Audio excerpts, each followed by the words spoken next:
Russell, are you going to take the high stool? Yeah. Okay, great. Thank you. So we're going to open it up to the audience in a second, but before we got started, I actually had a question for Max, and that's if you could domesticate anything that's not yet domesticated, what would you want it to be, and why?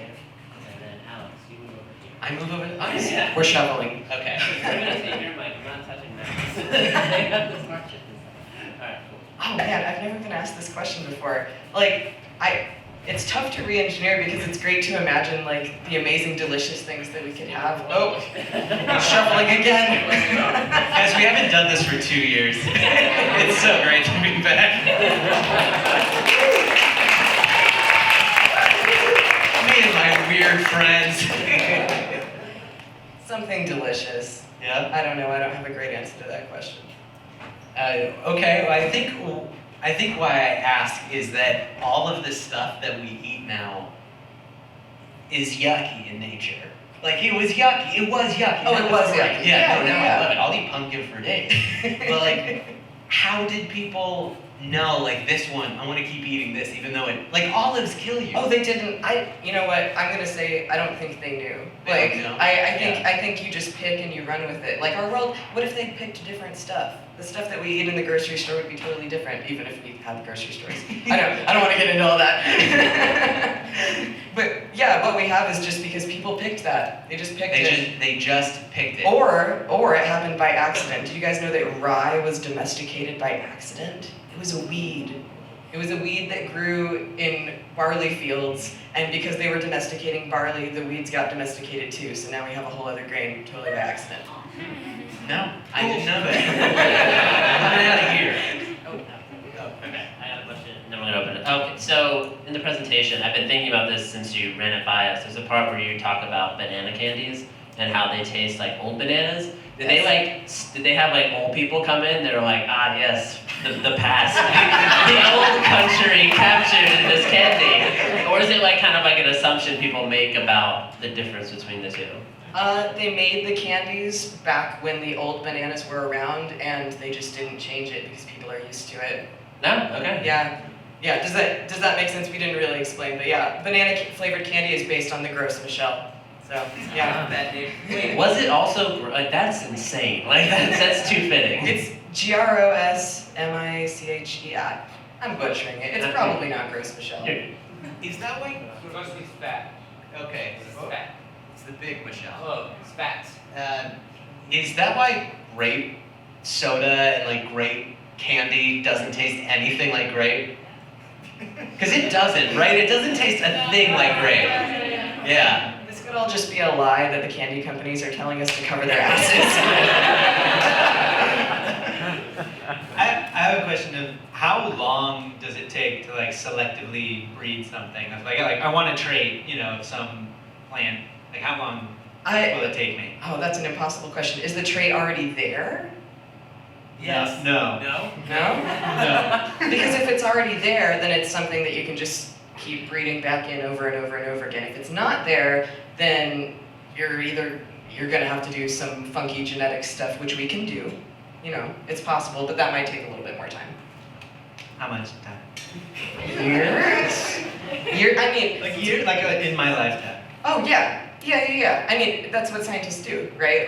If you have the resources to do it and like funding and time and people who understand what they're doing, yeah, you could do it in a couple years. Do you have a question? No, everyone looked at me like. No, you were nodding like so impressively. I was nodding hard, but In my I head, I'm banana like- thing. That's my one flavor factoid is like, oh yeah, that's based on the old bananas. Diet Coke is based off of New Coke. Do you want to open up to the audience, Ben? Yeah, let's open it up to. Any Diet hands? Coke is based off of New Coke. When they made Diet Coke, they used the New Coke formula, and people were still fucking with Diet Coke when they went back to Coke Classic, so they kept Diet Coke tasting like New Coke. That's why Diet Coke doesn't taste like Coke. I literally didn't follow I that. think we're all scientists now.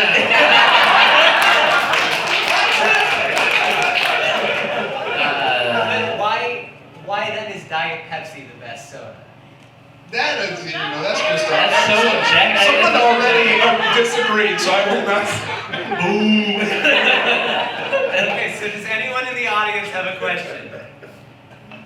question. Oh yeah. To Max. Was Max? Yeah. Do you ever feel like Jennifer Lawrence and Don't Look Up when it comes to bananas, where you're just like screaming about the science and it was like, shut up, nerd? Russell's gonna kill me for this, but I still haven't seen that movie. I'm sorry. Make more sense. I'm gonna say yes. Yeah. So at home, I have a parsley plant and a mint plant in the same pot just because that's how many pots I have. So I'm bored. Is there any kind of like cross-pollination that can happen just by virtue of being in the same pot, or is it gonna take more than that? It depends on how related the plants are. And I don't know off the top of my head, but it sounds pretty likely to me. Yeah, it's pretty likely. I mean, parsley and mint are pretty related, are they not? They're both you're the authority on this. I don't know. Either you or iffy. No, keep looking that way. Just hyped how hyped you are that you might have an underground plant. I got some new shit in this pot. You ain't even tasted it yet. We got one there and then one in the middle. What's the most common thing we accidentally domesticate? That's a good question. Probably stuff related to like grass or things that are related to wheat. Like I said, like rye was accidentally domesticated. I don't know, that's a good question. I'm gonna go do some Googling after this. In the middle. So like with the Brussels sprouts, who like rolled up in a meeting and was like, yo, these Brussels sprouts suck. How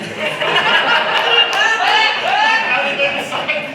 I think it was probably like Tex Avery or somebody. Anyone worked on Looney Tunes. You know, that's a great question because like the real secret of science is we can do anything if we just have the funding. And if the Brussels sprouts companies noticed that sales were tanking, you know. Big sprout. Yeah, Man, no one's buying these. We gotta fix this shit. So how does, I guess, I don't know, it's probably all bullshit, but you read about these, like, these seed arcs or whatever, people collect all that stuff, so how does, I guess who decides what version of what plant ends up in the middle of like a seed arc? Like, I guess how does that relate to the idea of like mutations and stuff, where you'd be like, we have to preserve plants on Earth, but we're gonna use whatever we have. I mean, that's a good question. I don't know if there isn't like some seed arc overlord. I want that job. I'm sure that it has something to do with just preserving, like I said, diversity. You know, you want a diversity, and especially right now, we're trying to learn as much as we can about the wild ancestors of the plants that we're eating. So, I mean, if you have a good sample of something and you submit it, I have a hard time imagining they were going to say no. You know, so it's just about preserving that diversity, and maybe if they already have 1,000 of something, they don't need more. So that guy could submit his parsley mint? Oh shit, yeah, you're like... If it was unique from the things that they already had saved, then perhaps. I just want to pitch the name Parliament.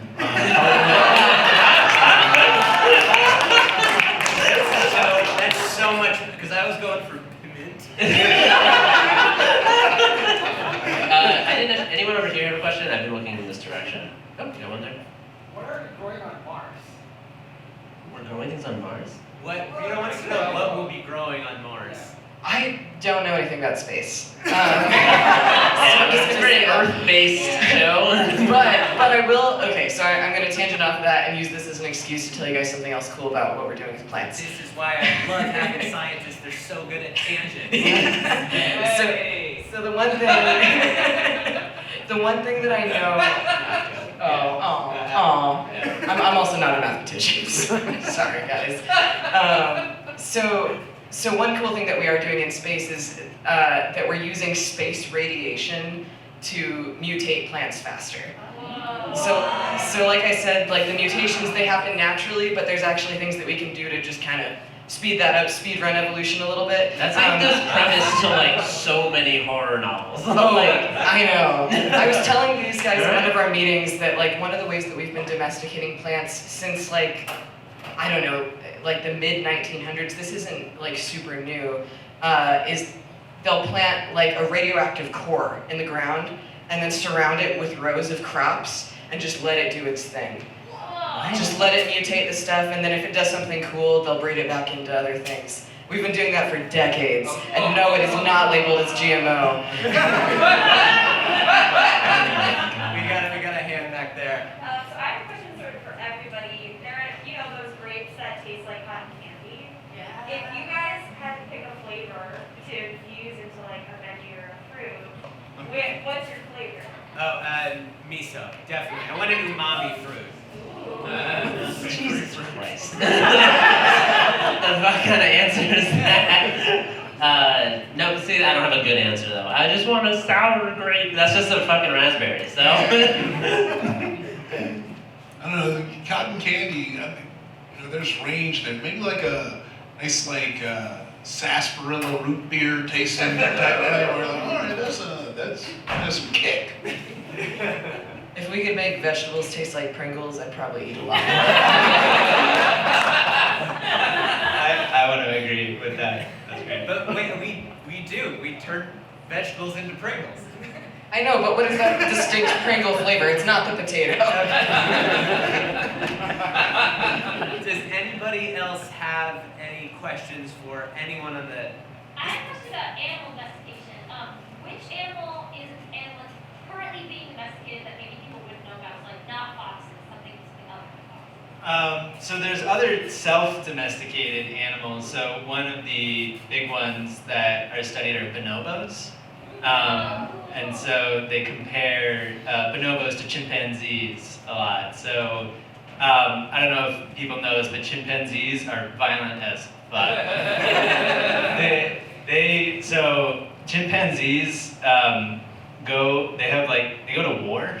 Like straight up, they'll have like raiding parties where if they a large group of chimpanzees sees if there's a large group of chimpanzees and they encounter another large group of chimpanzees, they won't do anything. But if they encounter a small group of chimpanzees, they'll just murder all of them and their children. Well, that's why, are we sure about the bonobos? Because we've seen many stories of domesticated chimpanzees, and then next thing you know, they're ripping your nuts off. So how sure are we that the bonobos aren't sleeper cells? Planet of the Apes is anti-domestication propaganda. So bonobos, so this is one of the things that they'll compare, right? So one of the things of domestication for animals is that they're a response to humans. So the stand-in for that for chimpanzees is a response to strangers, other chimpanzees that they don't know. So if a chimpanzee sees a stranger, they'll try to murder it. If a bonobo sees another bonobo, they'll actually try to make friends with it. They're curious, even so much so that if say another bonobo tries to attack a stranger, they'll fight the bonobo that it knows to keep the stranger bonobo safe. So, and they do all kinds of crazy shit. They do all kinds of crazy stuff that is very friendly. So, the baby bonobos, when they get excited, they just rub their genitals on each other's genitals. They just rub them everywhere. Very friendly. Everybody raises their hand.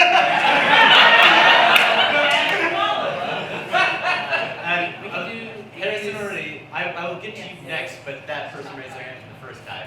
So someone yelled out dolphins, and y'all were like, "That's very, very good answer there." No one actually talked about dolphins. Well, what's the deal with dolphins? They're really cool, man. That's the deal. Are they self-domesticated? I don't exactly know. I mean, they're not. They're too smart. I feel like you're already saying. Well, that sounds terrible. Yeah, to be clear, I like to think I am smarter than a dolphin, but I'm very domestic. So I don't think they're related necessarily. But yeah, it's I don't know exactly that specifically about dolphins. I mean, there are some behaviors that I think scientists are still trying to figure out like what counts as a domesticated behavior or not, because clearly dolphins can like pay attention to humans and like do tricks, right? Like that crap happens at SeaWorld, right? So I don't think those kinds of things necessarily count as domestication. They really need to compare it to like wild animals, and I don't think people have really studied dolphins. I mean, there's Wild like dolphins are still really friendly to people. So I feel like that's just how they are. I don't know about the wild ones. I'm not saying horror stories. They're good people. Yeah. I was wrong. Is that true? No, it is. It's a dark truth I was trying to avoid at the comedy show, but thank you, sir. So we definitely need to wrap this up. We can do one more question. Harrison did it? Yeah. Okay. Somebody over here have a. Are there any animals that don't exist in a wild format anymore that are only in existence domesticated? I know the answer is yes, but I can't think of any examples. Are Well- there cows? Like, are there wild cows? I think there are still aurochs in Africa. Right, yeah, there Yeah. are Humans. wild Yeah, that's my guess. humans. Yeah. Yeah, because there's no like Neanderthals or anything like that. Oh, no. Alright. Alright, that's a good way to go out. Thank you. Okay, so first, before we do our outro, actually, Ify, do you have any plugs? You want people to find your work, see where you're at? Ify Nwadiwe on Twitter and Instagram. Watch Grand Crew on NBC. Soon when it comes out, watch Twisted Metal on Peacock. And play Apex Legends. Yeah, wait, how much you got to talk about? You're adapting Twisted Metal, the video game, into a television show? Yep. Yeah, that's fucking crazy. And then Max, anything? So, like I said, I'm working on a PhD for the next few months, so I might be a little MIA, but if you want to follow me for later, my Twitter handle is super_Manci, M-A-N-C-I. Awesome. And then we're Science the Show. Yeah. Alright, I don't need the outros. I'll do the outro. Okay, so as you guys can tell, we're all getting a little teary-eyed and emotional over here. It's been 2 years since we've been on this exact stage. Our second to last show was supposed to be Ify, and then we finally started again. We get to have Ify on stage with us, one of our favorite ever science communicators, Max, come back, and our audience we love so much. So I want to get a round of applause for all of you, but if any of you here are in the STEM field, you're a scientist, mathematician, doctor, engineer, you all saved us over the last 2 years. I mean, as much as we were all trying to kill ourselves. If we survived, it's because of the scientists out there. So if you are a scientist, this round of applause is for you. Thank you, and if you don't know us, come and know us after the show. We'll be here, but we got to give them their stage back. So thank you guys, we'll see you soon.